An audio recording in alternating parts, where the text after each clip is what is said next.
Malaysia 370, good morning.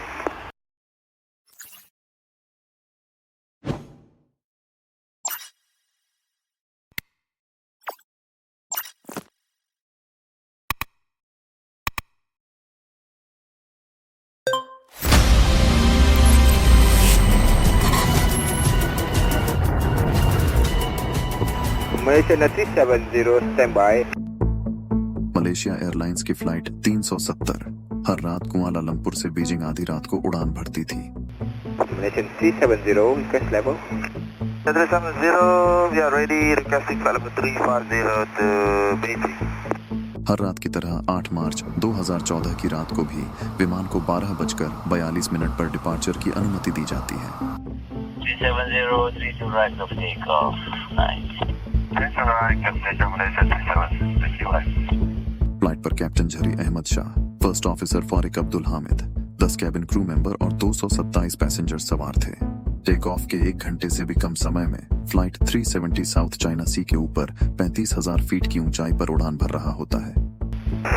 Malaysian 370.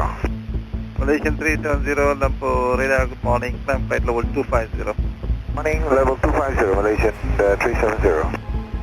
Malaysian 370, climb flight level 350. Level 350, Malaysian 370. रात को आसमान साफ थी और मौसम शांत था। फ्लाइट 370 को तब वियतनाम के एयर ट्रैफिक कंट्रोल में प्रवेश करना था। इस कारण कुआलालंपुर से फ्लाइट इंस्ट्रक्टर कैप्टन को गुड नाइट कहते हैं। Malaysian 370, maintaining level 350. Malaysian 370. Malaysian 370, maintaining level 350. Malaysian 370. Malaysian 370, contact Ho Chi Minh 120.9. Good night. Good night, Malaysian 370. उस समय तक सब सही चल रहा होता है, कुछ भी अनयूजुअल नहीं लगा। बट गुड नाइट बोलने के ठीक 1 मिनट और 43 सेकंड बाद विमान अचानक से कुआलालंपुर, वियतनाम और बैंकॉक तीनों के रडार स्क्रीन से गायब हो जाता है। रडार के स्क्रीन से गायब होने का मतलब है कि विमान की ट्रांसपॉन्डर जो एयरक्राफ्ट की पोजीशनिंग एंड कम्युनिकेशन को ट्रैक करते हैं, उसी ने काम करना बंद कर दिया था, या तो किसी ने जानबूझकर इसे बंद कर दिया था। फ्लाइट 370 से कांटेक्ट करने के सभी प्रयास फेल हो गए और एयरक्राफ्ट बिना किसी ट्रेस के गायब हो गया।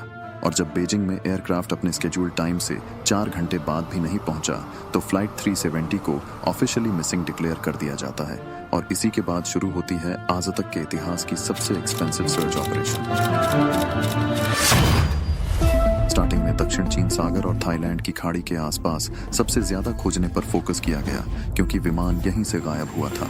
लेकिन मलेशियन मिलिट्री द्वारा दी गई एक्स्ट्रा इन्फॉर्मेशन के बाद सर्च एरिया को एक्सपैंड कर दिया जाता है। मलेशिया के मिलिट्री रडार सिस्टम से पता चला कि फ्लाइट 370 अपने शेड्यूल्ड पाथ से भटक गया था। पहले ये थोड़ा दाएं मुड़ा, फिर बाएं लंबा मुड़ा और मलेशिया पेनिनसुला की ओर उड़ने लगा और पेनांग आइलैंड की तरफ उत्तर पश्चिम दिशा की ओर उड़ता रहा, जब तक कि यह रडार सीमा से बाहर नहीं हो जाए। कई दिनों तक मलक्का स्ट्रेट, अंडमान सागर और बंगाल की खाड़ी में मल्टीनेशनल फ्लीट ने खोज की, लेकिन फ्लाइट 370 का कोई भी निशान नहीं मिला। इसके बाद इन्वेस्टिगेटर्स ने एयरक्राफ्ट के सैटेलाइट कम्युनिकेशन रिकॉर्ड को एनालाइज करना शुरू किया।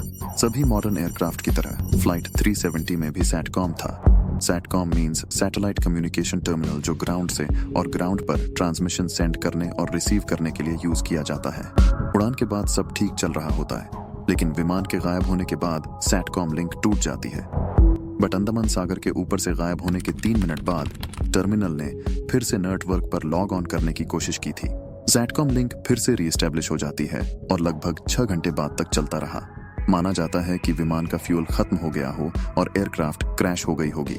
इन आखिरी के 6 घंटों में सैटेलाइट फोन का यूज करके एयरक्राफ्ट से कांटेक्ट करने के कई प्रयास किए गए थे।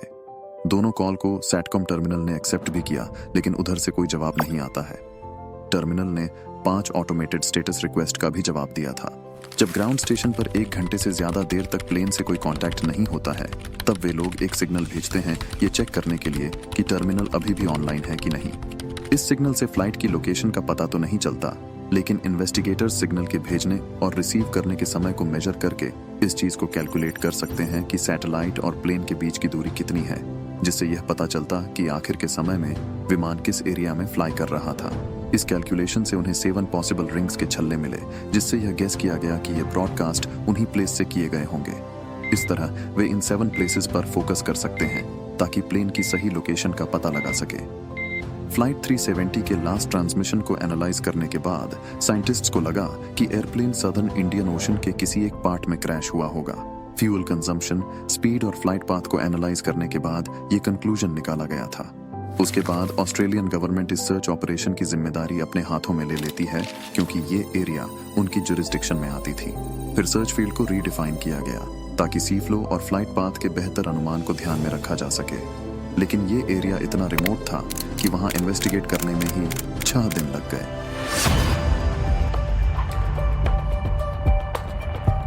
कुछ समय बाद नए एरोप्लेन एंड शिप्स ने 45 lakh square kilometre ocean area को सर्च कर लिया, लेकिन फ्लाइट 370 का कहीं भी पता नहीं चला। अगर प्लेन ओशन में क्रैश हुई होती और उसका इम्पैक्ट बहुत जोर से हुआ होता तो अंडर वाटर लिसनिंग डिवाइसेस, जिसे हाइड्रोफोन भी कहा जाता है, मे भी उस क्रैश की साउंड को कैप्चर कर लेते। सो इस पॉसिबिलिटी को भी इन्वेस्टिगेट किया गया और कुछ हाइड्रोकास्टिंग मॉनिटरिंग स्टेशन से साउंड रिकॉर्ड हुए थे, उसे एनालाइज भी किया गया।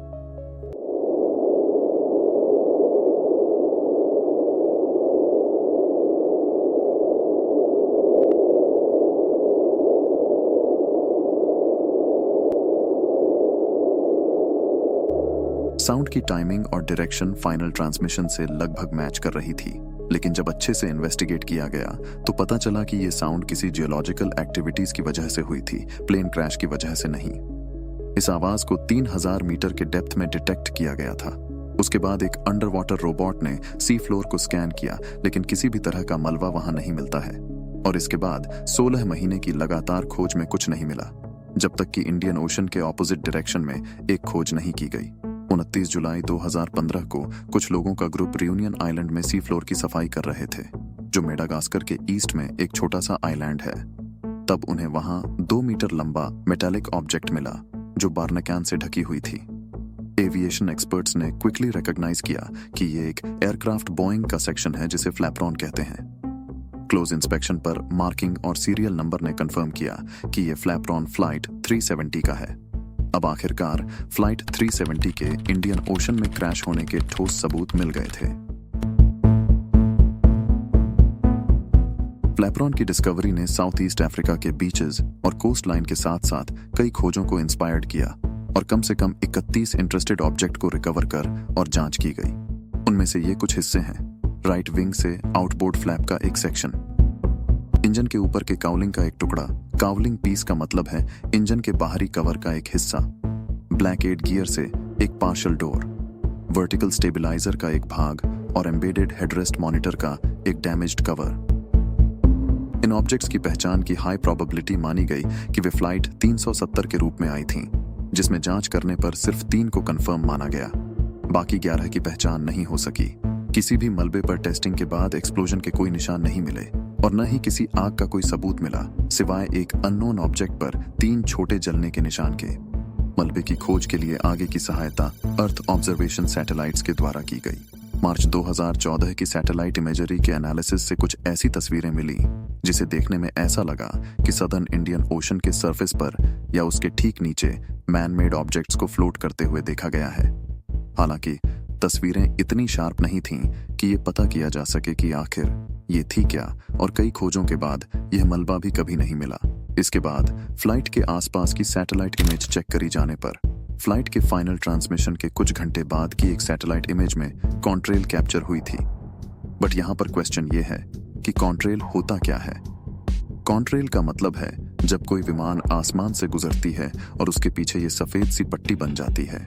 फ्लाइट 370 की कॉन्ट्रेल भी सर्च एरिया से कुछ ही दूरी पर थी, लेकिन बाद के एनालिसिस से यह पता चला कि शायद यह एक शैडो थी जो कुछ लिनियर क्लाउड फॉर्मेशन की वजह से बनी होगी।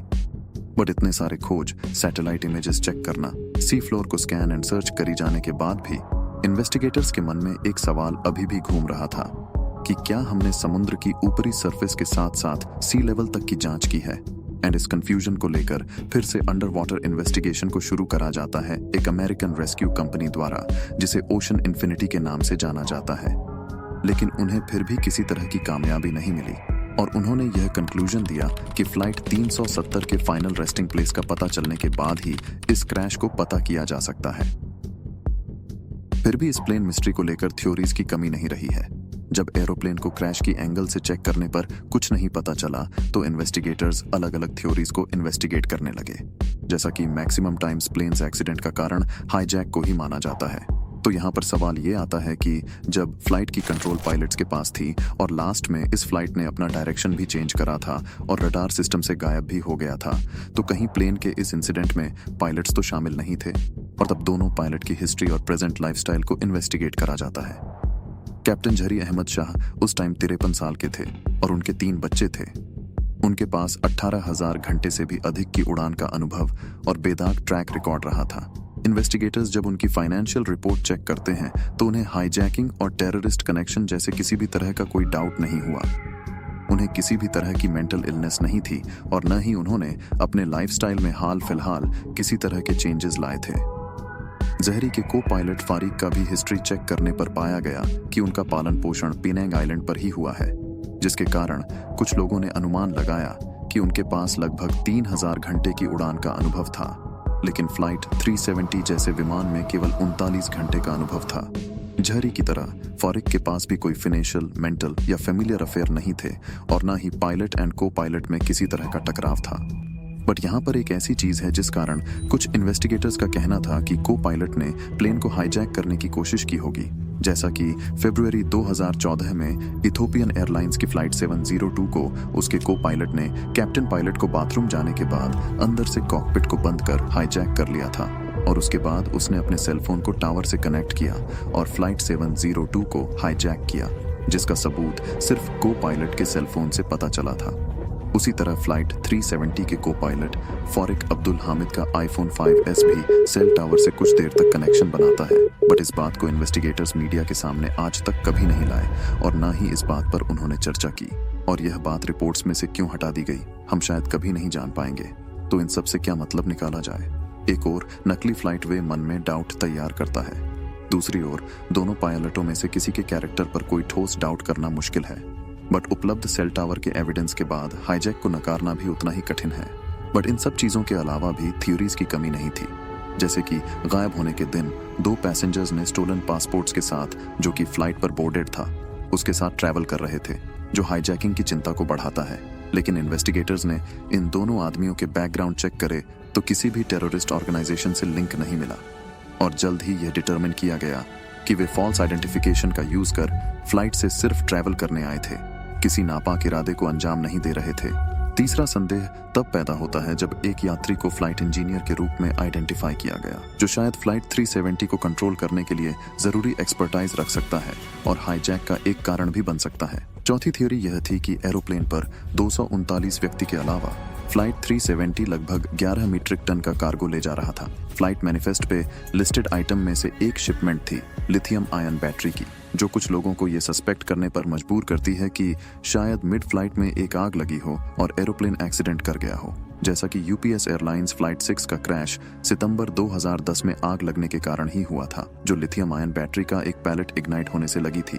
इसके अलावा एक और पोटेंशियल सोर्स ऑफ इग्निशन हो सकती है इलेक्ट्रिकल मैलफंक्शन। सितंबर 1998 में स्विस एयर फ्लाइट 111 का क्रैश, जो एक इलेक्ट्रिकल मैलफंक्शन की वजह से ही हुआ था, जो कॉकपिट के ऊपर इलेक्ट्रिकल वायरिंग के अंदर आग लगी थी।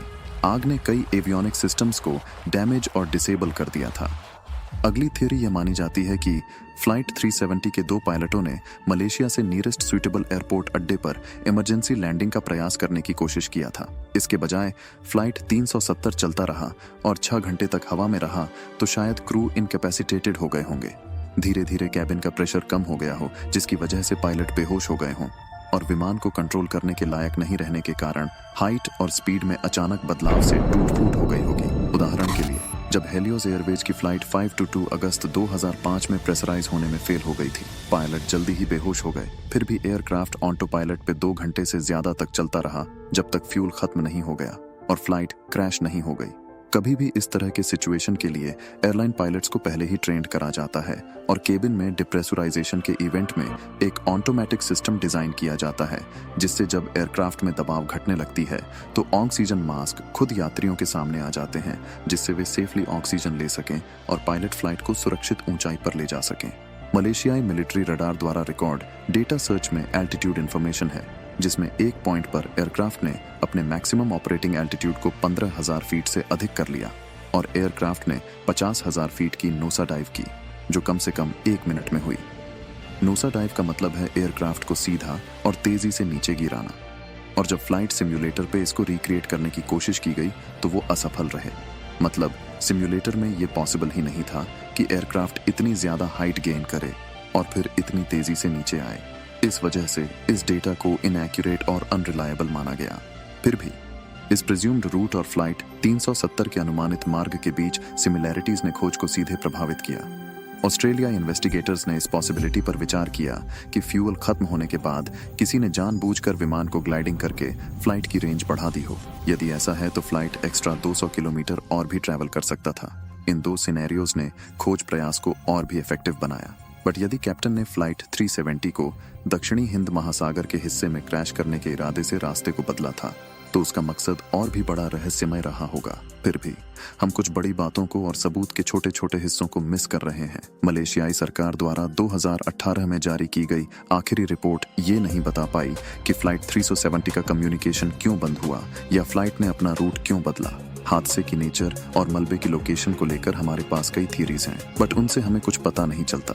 कुछ इन्वेस्टिगेटर्स या साइंटिस्ट्स तो ये मानते हैं कि कोई एक्सीडेंट हुआ ही नहीं है, बल्कि फ्लाइट को अमेरिका के एक नेवी बेस ने इंडियन ओशियन के बीच में शूट डाउन कर दिया हो। ऐसा कहा जाता है कि सैटेलाइट ब्रॉडकास्ट भी एक बड़े कवर अप का हिस्सा थे और इन्हें फर्जी बनाया गया। दूसरी तरफ कुछ लोग मानते हैं कि प्लेन ने राइट टर्न लिया और भारत से होते हुए कजाकिस्तान तक गया, लेकिन ये बात पूरी तरह से अननोन है। मलबे को साउथ ईस्ट अफ्रीका की कोस्ट लाइन पर प्लांट किया गया था, ये भी एक बड़े कवर अप का हिस्सा माना जाता है। एक और थ्योरी ये कहती है कि फ्लाइट को ग्राउंड से किसी ने रिमोट कंट्रोल कर हाईजैक और कंट्रोल किया होगा, बट बोइंग और कुछ दूसरी कंपनियों ने ऐसी टेक्नोलॉजी पर एक्सपेरिमेंट किया है जो प्लेन को रिमोटली कंट्रोल करे, तो किसी भी कमर्शियल एयरक्राफ्ट के पास ऐसी टेक्नोलॉजी होने की जानकारी नहीं है। खैर, जो भी हो, इस वीडियो के बनने तक सर्च ऑपरेशन सस्पेंड है, लेकिन इसे रिस्टार्ट करने की बातचीत चल रही है। फिलहाल ऐसा लगता है कि फ्लाइट 370 का गायब होना एक रहस्य ही बना रहेगा।